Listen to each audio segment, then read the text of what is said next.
സഹായിക്കാൻ ചെന്നിട്ട് അവസാനം പണി വാങ്ങിച്ച ഒരു അവസ്ഥയാണ് നമ്മുടെ അർജുന്. നാട്ടുരാജാവ് ടാസ്കിന്റെ ഇടയിൽ ശ്രീതു ജയിലിലായല്ലോ. ജയിലിലായ സമയത്ത് വെള്ളം കൊടുക്കാൻ പോയതാണ് അർജുൻ. അവിടെ അവസാനം ജയിലിൽ ചാടാൻ അർജുൻ ശ്രീതുവിനെ പ്രേരിപ്പിച്ചു കേട്ടോ. നീ ചാടിക്കോ എന്നൊക്കെ പറഞ്ഞ് പ്രേരിപ്പിച്ചു. അങ്ങനെ കമ്പിയിലൊക്കെ ചവിട്ടി ശ്രീതു പുറത്തേക്ക് ഇറങ്ങാൻ ശ്രമിക്കുന്നുണ്ട്. ആ ജയിലിന്റെ മുകൾ ഭാഗം ഓപ്പൺ ആണ്, അവിടെ കൂടി ഇങ്ങനെ ഇറങ്ങി വരാൻ പറ്റും. അപ്പോൾ അത് കണ്ടുകൊണ്ട് കറക്റ്റ് അവിടേക്ക് രാജാവ് വരുന്നുണ്ട്, നമ്മുടെ സായി ആണ് രാജാവ്. അപ്പോൾ സായി ഉടനെ കാര്യമൊക്കെ മനസ്സിലാക്കി ഇവരെന്ത് പറഞ്ഞിട്ട് വിശ്വസിച്ചില്ല. കാരണം ശ്രീതു കയറി ഏറ്റവും മുകളിൽ വരെ എത്തിയത് കണ്ടുകൊണ്ടാണ് രാജാവ് വരുന്നത്. അപ്പോൾ രാജാവിന് മനസ്സിലായി ഇതൊരു ഒന്നാന്തരം ജയിൽ ചാട്ടമാണ്, അർജുനാണ് ഇതിന് സഹായിച്ചതെന്ന്.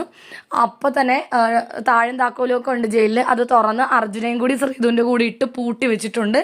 രണ്ടുപേരും ഇവിടെ കിടന്നോ, അവളെ ജയിലിൽ ചാടാൻ സഹായിച്ചതിന് നിനക്കുള്ള ശിക്ഷയാണ് ഇതെന്ന് പറഞ്ഞിട്ടാണ് രാജാവ് പോകുന്നത്. എന്താണെങ്കിലും അർജുൻ ഒരു 8ന്റെ പണിയാണ് കിട്ടിയത്. അർജുൻ പറയുന്നുണ്ട്, ഞാൻ വെള്ളം കൊടുക്കാൻ വന്നാണ് രാജാവേ, വെള്ളം കൊടുക്കാൻ വന്നാണ്. പക്ഷേ നേരിട്ട് കണ്ടതുകൊണ്ട് രാജാവിന് പിന്നെ ഇനി അതിൽ കൂടുതൽ ഡിസ്കഷൻസിൻ്റെ ആവശ്യമൊന്നുമില്ല. അർജുനും ശിക്ഷ കൊടുത്തിരിക്കുകയാണ്. ലൈവ് അപ്ഡേറ്റുകൾക്കായി നമ്മുടെ ചാനൽ സബ്സ്ക്രൈബ് ചെയ്യുക. പുതിയ അപ്ഡേറ്റുകളുമായി ഉടൻ വരുന്നതായിരിക്കും.